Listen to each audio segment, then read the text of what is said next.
Good morning, students. In today's class, we are going to read the third part of the story, The Safford's Treasure. Last class में हमने देखा था कि बाकी जो provinces थे उसके गवर्नर जो है सैफर्ड से जलने लगे थे। क्यों? क्योंकि अपने ह्यूमैनिटी और गुडनेस की वजह से जो गवर्नर जो सैफर्ड को अपॉइंट किया गया था वो बहुत जल्दी ही फेमस हो गए। So let's read the next part.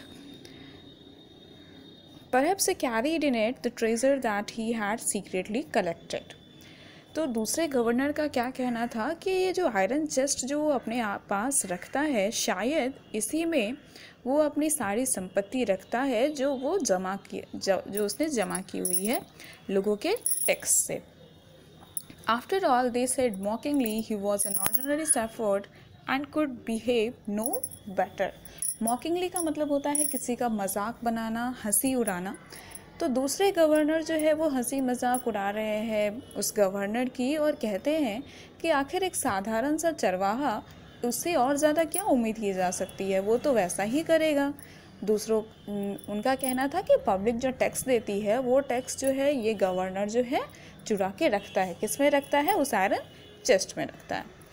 At first the king did not pay attention to these reports. शुरुआत में तो किंग जो है ध्यान नहीं देते हैं इन रिपोर्ट पर. But how long could he ignore these governors and their endless stories about the shepherd. लेकिन वो भी तो राजा है, उनका भी तो कर्तव्य बनता है. तो कब तक वो भी जो है गवर्नर के इन रिपोर्ट्स को इग्नोर करते. और बहुत सारी कहानियाँ भी बनाई जा रही है सैफर्ड के बारे में, तो उनको भी आखिरकार जो है इन बातों को सुनना पड़ा, ध्यान देना पड़ा. One thing was certain, the king discovered. लेकिन एक चीज़ जो निश्चित थी, जो किंग को भी समझ में आया, the new governor did carry an iron chest with him all the time. और ये बात राजा जो है उसको भी अच्छी नहीं लग रही थी कि आखिर ये नया गवर्नर जो है ये हमेशा अपने साथ क्यों एक आयरन चेस्ट रखता है, और वो भी हर वक्त उसके पास वो आयरन चेस्ट रहा करता है. So one day the new governor was summoned to the palace. इसीलिए एक दिन नए गवर्नर को पैलेस बुलाया गया. यहाँ पर समॉन्ड का मतलब होता है called to the court. Court हम कहते हैं कचहरी या अदालत कह लो. तो उसमें जब किसी पर्सन को बुलवाया जाता है तो वहाँ वर्ड यूज़ होता है समॉन्ड.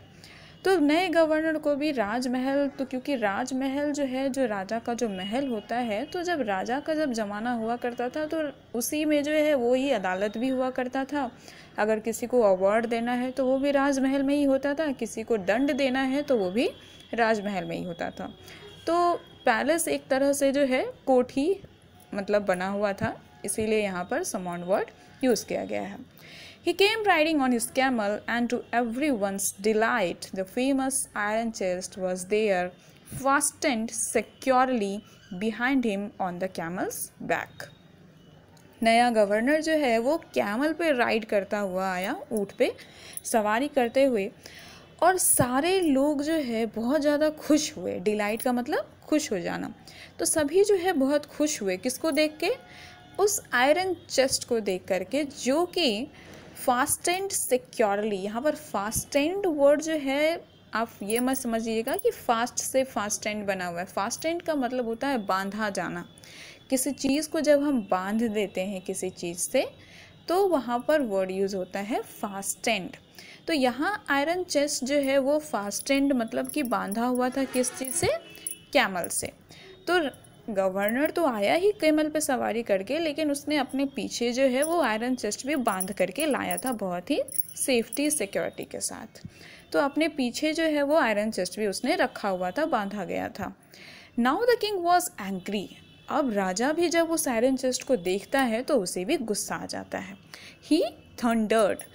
थंडर की आवाज़, थंडर जब होता है, बिजली जब गरजती है तो कितनी ज़ोर की आवाज़ आती है. तो जब कोई पर्सन बहुत ऊंची आवाज़ में जब बोलता है, बात करता है, तो वहाँ पर वर्ड यूज़ किया जाता है थंडर्ड. तो वो बड़े ही गरजते हुए राजा जो है कहते हैं, why do you always carry that iron chest with you. तुम हमेशा क्यों अपने साथ ये आयरन चेस्ट रखते हो? What does it contain. आखिर इसमें है क्या? The governor smiled. गवर्नर मुस्कुराता है. He asked his servant to bring in the chest. वो अपने नौकरों को कहता है उस चेस्ट को लाने के लिए. How eagerly the people standing around waited for the sapphire to be found out. और पैलेस में जितने भी लोग खड़े थे सारे के सारे बड़े ही ईगरली, बहुत ही व्याकुलता के साथ उसका इंतज़ार कर रहे थे कि कब सैफर्ड आएगा और कब जो है उसके आयरन चेस्ट को खोला जाएगा और उसकी ये जो डिसऑनेस्टी है वो पकड़ में आएगी। सबको तो ये उम्मीद थी कि अब इसका पोल खुलने वाला है, इसको गवर्नर से हटा दिया जाएगा। तो सब वही चाहते थे, जो बाकी के जो प्रोविंसेस के जो गवर्नर थे। But how great was their astonishment and even of the king himself. और उनका जो एस्टोनिशमेंट था, मतलब सभी जो है वो अचंभित रह गए और किंग भी। क्यों? जब आयरन चेस्ट को खोला गया, when the chest was opened, सारे के सारे बहुत ही अचंभित हो गए, पूरी की पूरी पब्लिक भी, जो पैलेस में जितने भी गवर्नर्स थे वो भी, और साथ में किंग भी। क्यों हो गए? उस चेस्ट को खोलने के बाद। आखिर ऐसा क्या था उसमें? नो गोल्ड और सिल्वर और jewels but an old blanket was all that came out.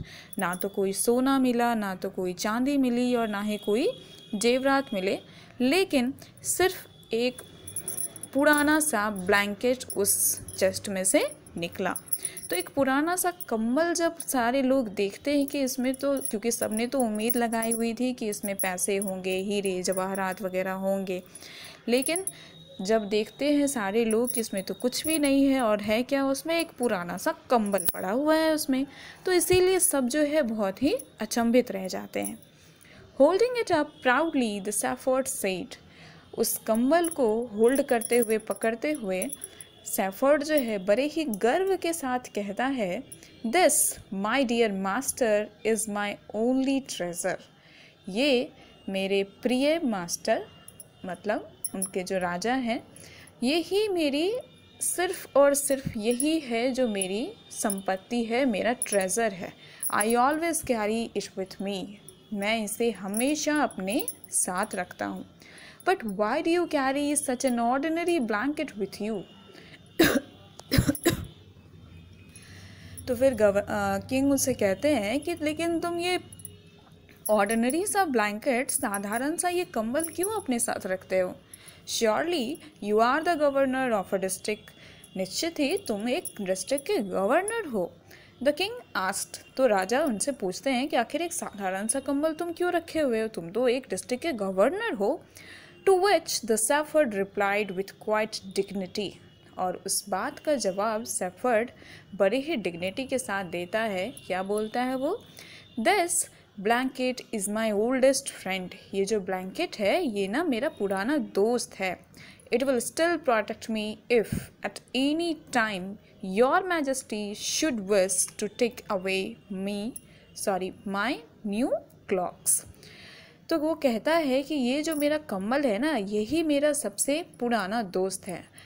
ये मेरी उस वक्त भी रक्षा करेगा जब कभी अगर आपकी हुकूमत में कभी अगर आपका आदेश हो कि मेरी जो ये मेरा जो नया पोस्ट है या फिर मुझे जो कुछ भी नया मिला है, अगर ये मुझसे छिन भी जाए, कभी आपका आदेश हो कि हाँ मुझे पोस्ट से हटा दिया जाए, तो उस वक्त भी यही कम्बल जो है ना ये मेरी रक्षा करेगा।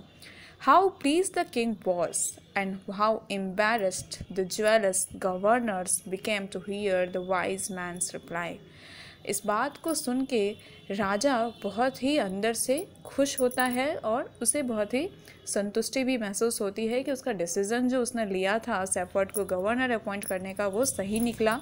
बाकी लोगों का जो उस पर जो दावा था कि नहीं ये डिसऑनेस्ट है, वो पूरी तरह से गलत साबित हो गया और राजा को बहुत खुशी महसूस होती है उसको ऐसा जवाब सुन करके।